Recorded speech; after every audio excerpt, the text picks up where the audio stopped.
They say a mother's love is unconditional, but I never knew that my love would be tested in such a cruel way. For 40 years, I worked long shifts and saved every extra cent into my retirement fund. I had a simple dream. I wanted to spend my golden years traveling through Europe, finally seeing the places I only ever saw in magazines.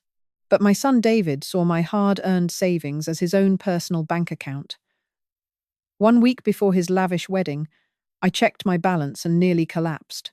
$185,000. My entire life's work was gone. David had used the power of attorney I gave him after my surgery to drain everything. He wanted to look like a millionaire for one night, and he did not care if it left me with nothing. Before I share the shocking way I chose to hold him accountable during his own wedding reception, I would love to hear from you. Please take a moment to leave a comment and let me know which beautiful city or state you are watching from today. It truly helps our community grow. Note: while this story is crafted for your entertainment and to be easy to follow, the message and the lessons about family boundaries are very real and deeply important. I still remember the smell of my late husband Robert's old leather work boots.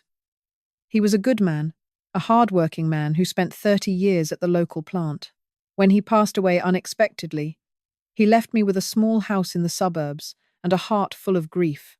I was only 42 years old then. I had a young son, David, to look after. People told me to take it easy, but I knew that if I wanted a future for my son and a dignified retirement for myself, I had to work. I took a job as a lead administrator at the city hospital. For 25 years, I was the first one in and the last one to leave. I remember the cold winter mornings, scraping ice off my windshield at 5 o'clock in the morning. My fingers would be numb, but I would think about my 401k account. I would think about the future. I lived a very quiet life.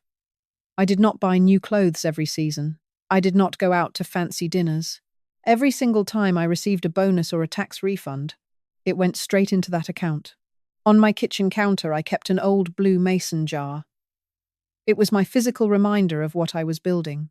Every time I saved $5 by using a coupon or $10 by skipping a coffee, that money went into the jar. At the end of every month, I would take that jar to the bank. The tellers knew me by name. They would smile as they counted the coins and the small bills. I kept everything in a cardboard box under my bed. I have the old tuition bills from when David went to college. I remember the year I worked double shifts for 6 months straight just so he could graduate without massive student loans. I wanted him to start his life with a clean slate. I felt so proud when he walked across that stage. I felt that all my sacrifices were worth it. My dream was never about luxury. It was about peace. I used to sit on my porch after a long day and look at travel brochures. I dreamed of the day I could retire. I wanted to see the rolling hills of Tuscany. I wanted to sit in a cafe in Paris and just watch the world go by. Robert and I never had the chance to travel. We were always too busy working. After he was gone, I made a silent promise to myself. I would see the world for both of us.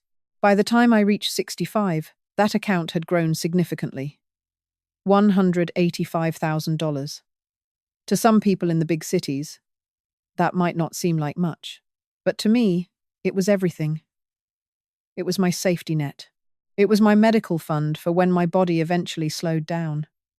It was my ticket to finally see the world. It was my freedom. David was doing well, or so I thought. He was working in finance and had a nice apartment. I felt that my job as a mother was complete. I had provided for him, and now it was time for me to breathe. I did not know then that the very person I had sacrificed everything for was looking at my savings with greedy eyes. I was so blinded by my love for him that I could not see the storm that was coming. Everything changed the day David brought Isabella home to meet me. Isabella was from a very prominent family in Greenwich, Connecticut. Her father was a partner at a major law firm, and her mother was a socialite who spent her summers in the Hamptons. Isabella was beautiful, and she spoke with a soft, refined accent that made me feel very aware of my own modest background. I welcomed her into my home with open arms. I made my best roast chicken and spent hours cleaning the house. But as we sat at my small dining table, I noticed the way Isabella looked around. She was polite, but her eyes lingered on my old curtains and the slightly worn carpet. David noticed it too. I could see the embarrassment on his face. It broke my heart. From that day on, David started to change. He began to talk about brands and labels I had never heard of. He traded in his reliable sedan for a luxury car he could barely afford. He started complaining about his salary, even though he was making more than Robert and I ever did combined. He was desperate to fit into Isabella's world. He was desperate to belong to the old money circles of Connecticut. When he told me he was going to propose, I was happy for him. But then came the talk about the wedding. We were sitting in my living room when he told me that Isabella's family expected a certain level of elegance. He told me that they couldn't just have a normal wedding in our local church. David looked at me and said that a wedding is a statement. He said that Isabella's father was inviting some of the most powerful people in the state. He told me that he did not want to look like a failure. He did not want her family to think he was beneath them. I told him that weddings are about love, not about showing off. But David just shook his head. He told me that I didn't understand how the world works nowadays. The pressure began to build. Every time we spoke, the budget for the wedding increased. He talked about a private estate in the Hamptons.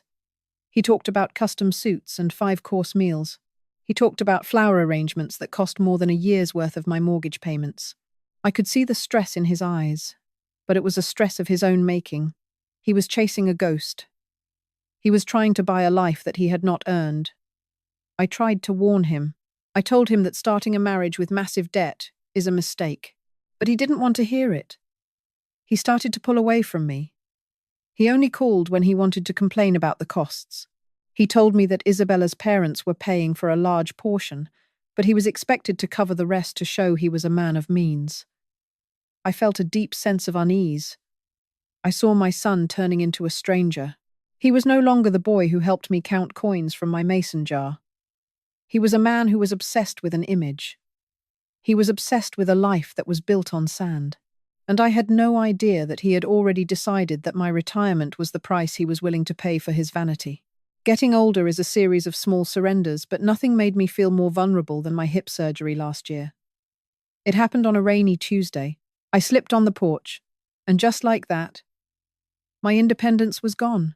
The doctors told me I needed a full hip replacement. The surgery was successful, but the recovery was long and exhausting. I spent weeks in a rehabilitation center, surrounded by the smell of antiseptic and the sound of squeaky cartwheels in the hallway.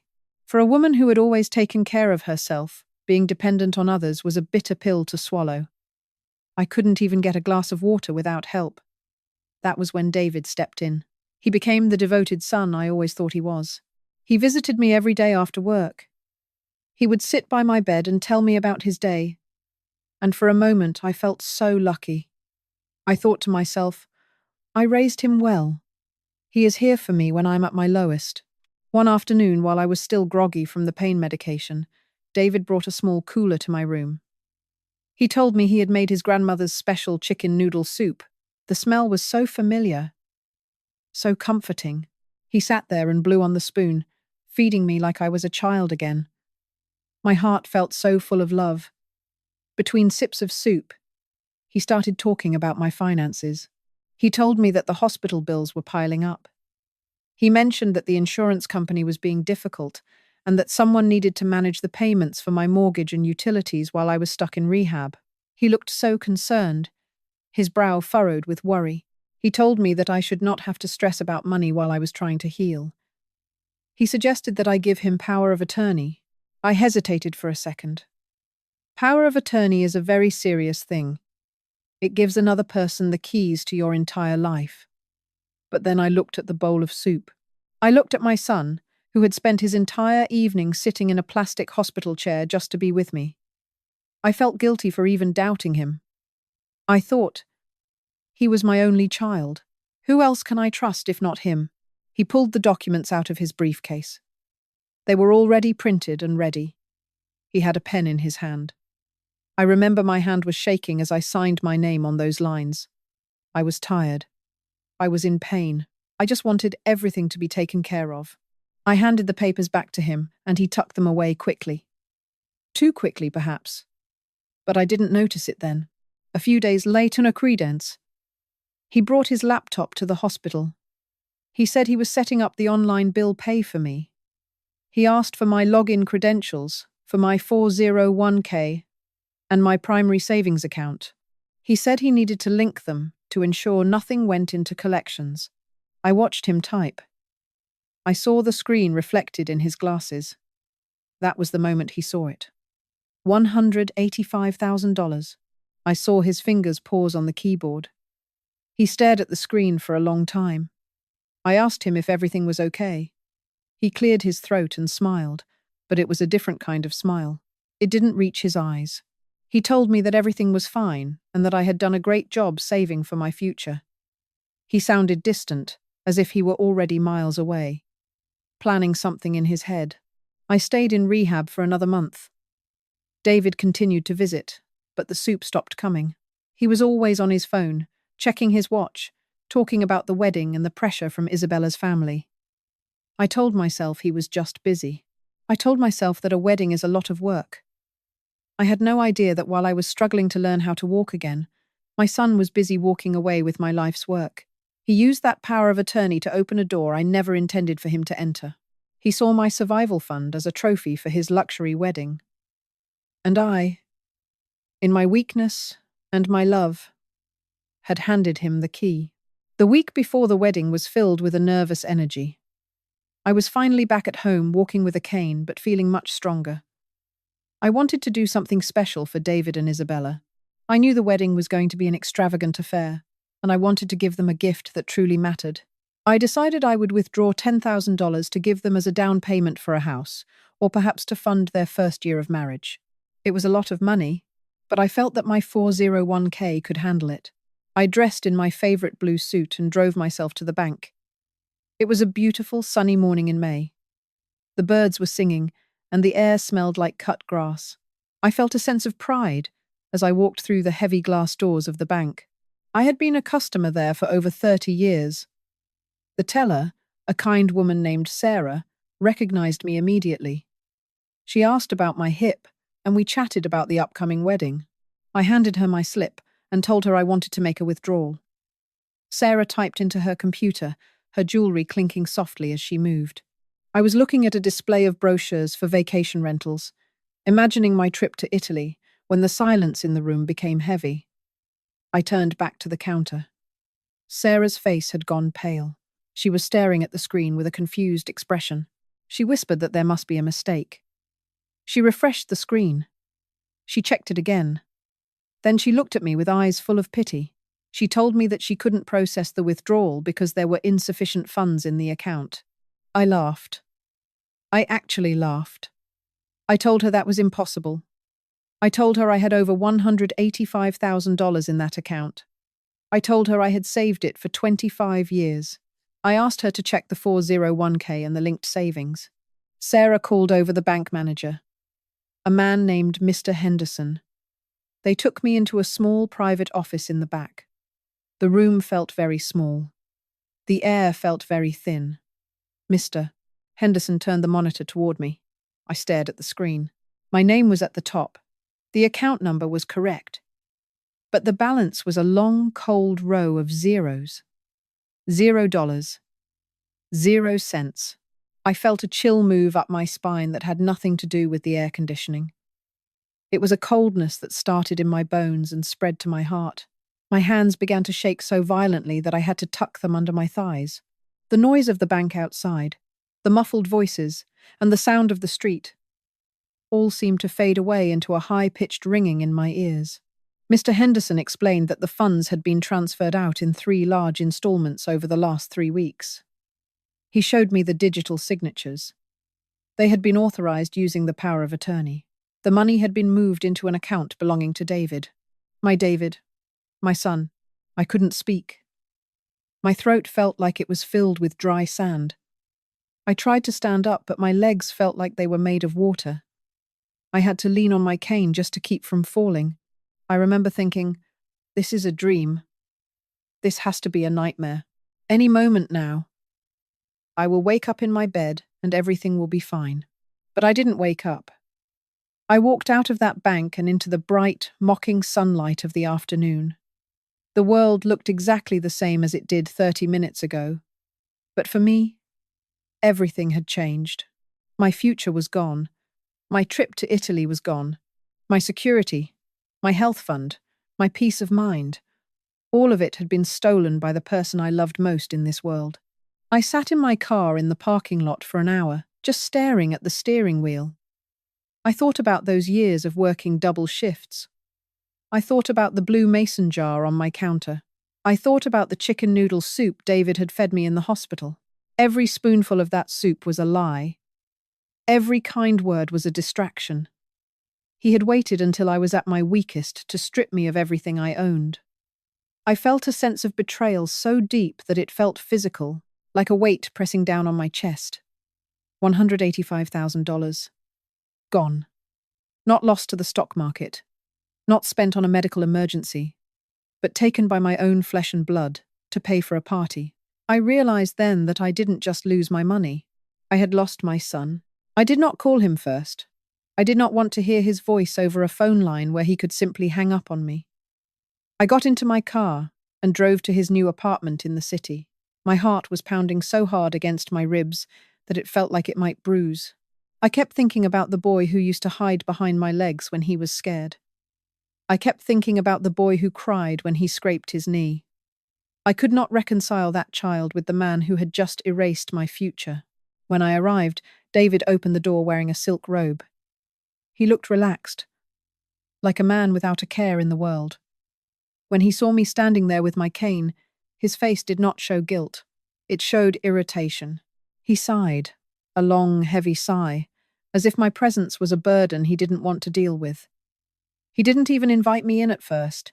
He just stood in the doorway and asked what I was doing there. I told him I had been to the bank. I told him I knew everything. I waited for him to fall to his knees. I waited for him to beg for forgiveness. But David just leaned against the doorframe and crossed his arms. He told me to keep my voice down because Isabella was in the other room. Then came the words that felt like glass in my ears. He told me that it was not stealing. He called it a temporary loan. He said that with the power of attorney, he had the legal right to move the funds to protect the family's image. He told me that Isabella's family lived in a world where appearances were everything. He said he couldn't let them think he was just some kid from a middle-class neighborhood with nothing to his name.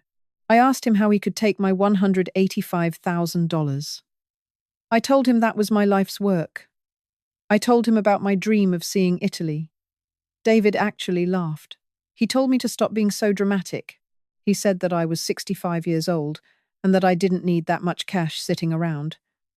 He told me that I had my social security and my small pension, and that should be enough for a quiet life in the suburbs. Then he said the thing that broke the last piece of my heart. He looked me straight in the eye and told me that my obsession with traveling to Europe was just a sign of old-age selfishness. He said that at my stage of life, I should be focused on his success and his happiness. He told me that my money was better spent building his new life than being wasted on some tourist trip that I would probably forget in a few years anyway. I looked at him, and for the first time in my life, I felt like I was looking at a complete stranger. This was not the son I had raised. This was a man who had no soul. He saw me as an obstacle to his vanity. He saw my life's labor as a resource for him to harvest. He told me he would pay me back once the wedding gifts came in, but I knew he was lying. I could see it in his eyes. They were cold. They were empty. He didn't see a mother standing in front of him. He saw an old woman who was in his way. I turned around and walked away without another word. I realized that words were useless against a heart that had turned to stone. The day of the wedding arrived with a cruel beauty. The sky was a perfect, cloudless blue. The ceremony was held at a private estate in the Hamptons, overlooking the ocean. It was a place of extreme wealth, a place where every blade of grass seemed to be manicured by hand. I sat in the front row, wearing the dress I had bought months ago, feeling like a ghost at my own funeral. Everywhere I looked, I saw my money. I saw the $185,000 in the towering arrangements of rare white orchids that lined the aisle. I saw it in the vintage champagne that was being poured into crystal flutes. I saw it in the 20-piece string orchestra that played soft, elegant music as the guests arrived. These people were all laughing and talking about their yachts and their summer homes, completely unaware that this entire event was built on the theft of a widow's retirement. When Isabella walked down the aisle in a gown that must have cost more than my first 3 cars, the crowd gasped. David looked at her with such pride, but it wasn't the pride of a man in love. It was the pride of a man who had successfully bought his way into a world where he didn't belong. He looked at me for a split second, and I saw a flash of warning in his eyes. He was telling me to stay quiet. He was telling me to play the part of the happy mother. During the reception, I sat at the head table, surrounded by Isabella's family. Her father, a man of great stature and even greater ego, gave a speech about the importance of legacy and character. I looked down at the glass of red wine in my hand. The deep red color reminded me of something. I realized then that I wasn't just drinking wine. I was looking at the blood and the sweat of my 40 years of labor. Every sip those guests took was a piece of my peace of mind. Every bite of the expensive steak was a day of my future that had been taken away. The music grew louder, and the celebration became more intense. David and Isabella took the floor for their first dance. They looked like a couple from a movie, but as I watched them twirl under the expensive chandeliers, a cold clarity settled over me. I realized that if I did nothing, I was telling David that his behavior was acceptable. I was telling him that it was okay to prey on the person who had given him life. I looked at my phone in my purse. I thought about the police department back in our hometown. I thought about the laws regarding elder financial exploitation. My hand was shaking as I reached for the phone. This was my son. I had held him when he was a baby. I had cheered for him at every baseball game.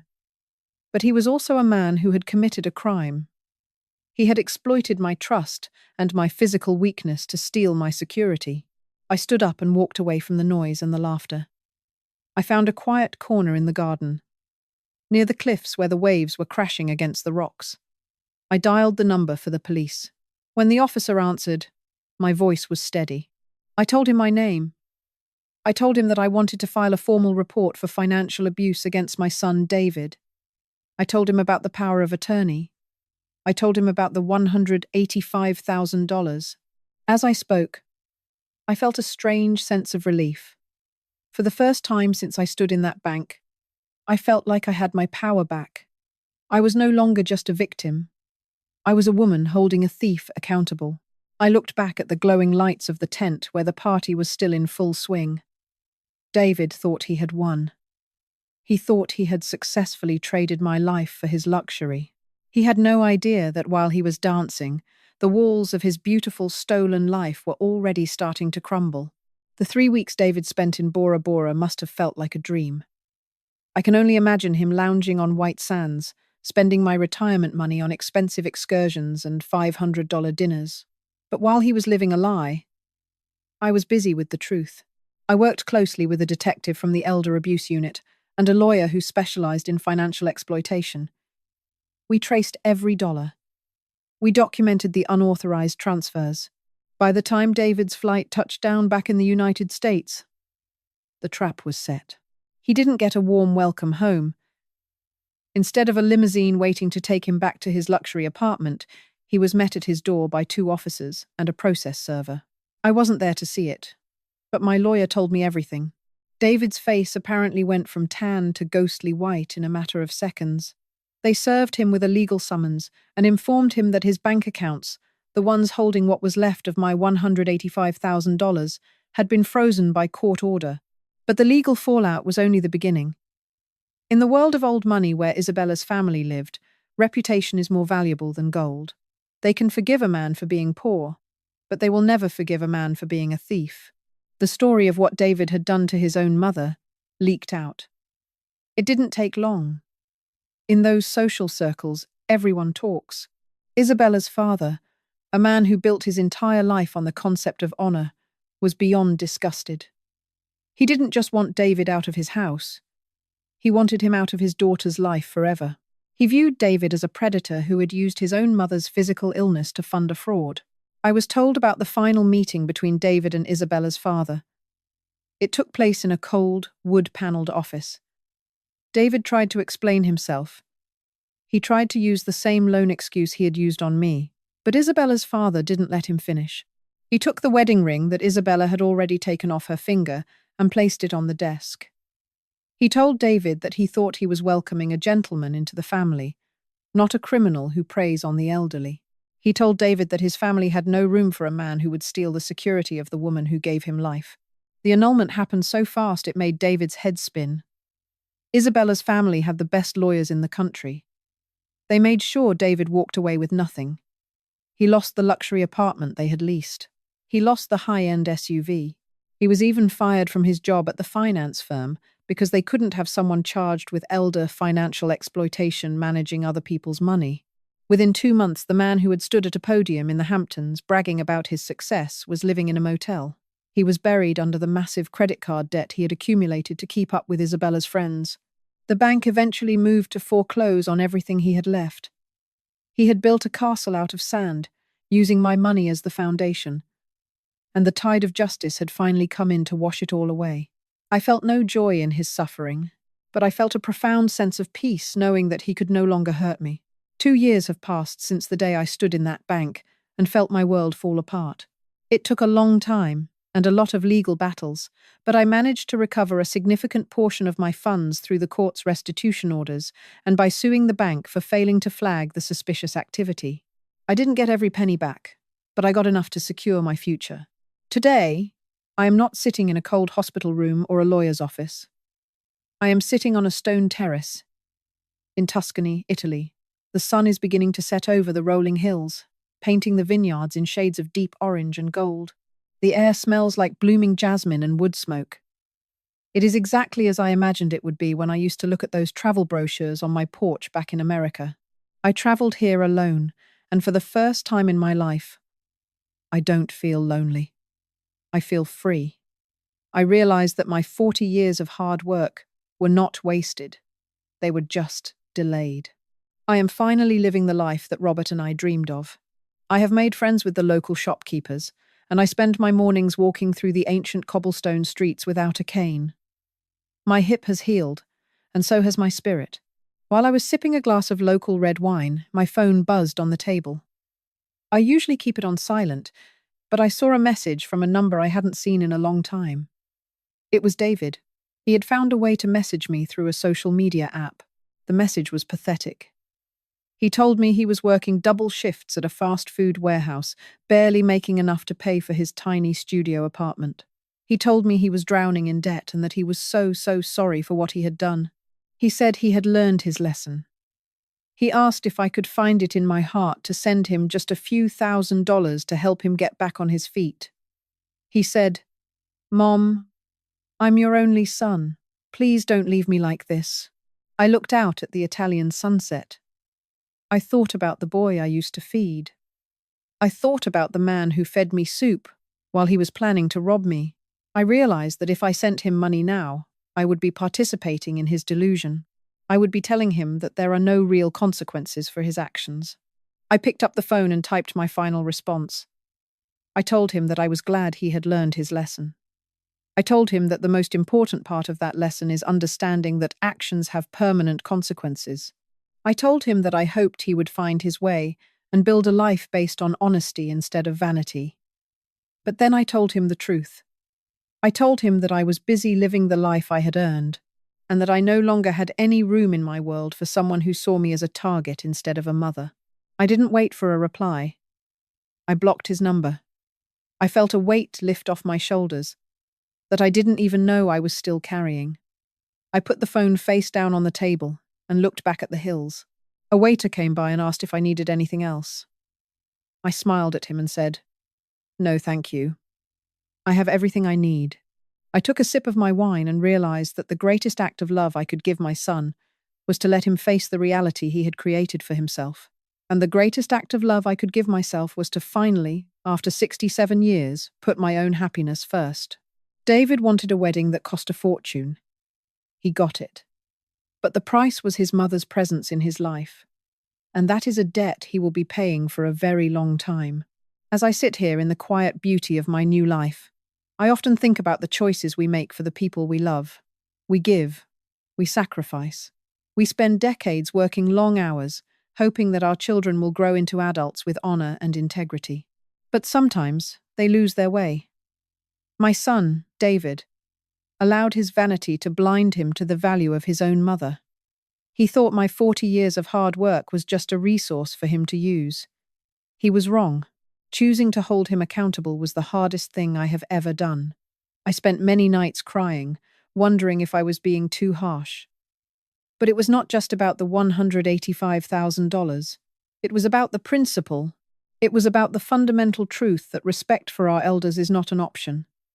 It is a necessity. If I had stayed silent, I would have been a partner in his dishonesty. By standing up for myself, I chose to protect the dignity of every senior who has ever been taken advantage of by someone they trusted. To those of you who are watching and perhaps facing a difficult family situation, I want to say this to you. Your golden years belong to you. You earned them through decades of labor, through every sleepless night, and through every sacrifice you ever made for your family. Do not let anyone make you feel guilty for protecting your peace or your security. Loving your children does not mean you have to be their victim. Sometimes, the most powerful and loving thing you can do is to say no. I truly hope this story has touched your heart today. If you believe that our seniors deserve a retirement filled with dignity, justice, and peace, please press the like button. It helps our message reach more people who might need to hear it. And if you have not already, please subscribe to our channel, Elderly Stories. We are dedicated to sharing journeys of resilience and strength from the generation that built the world we live in today. I would also love to hear from you. Have you ever had to set a difficult boundary with a family member?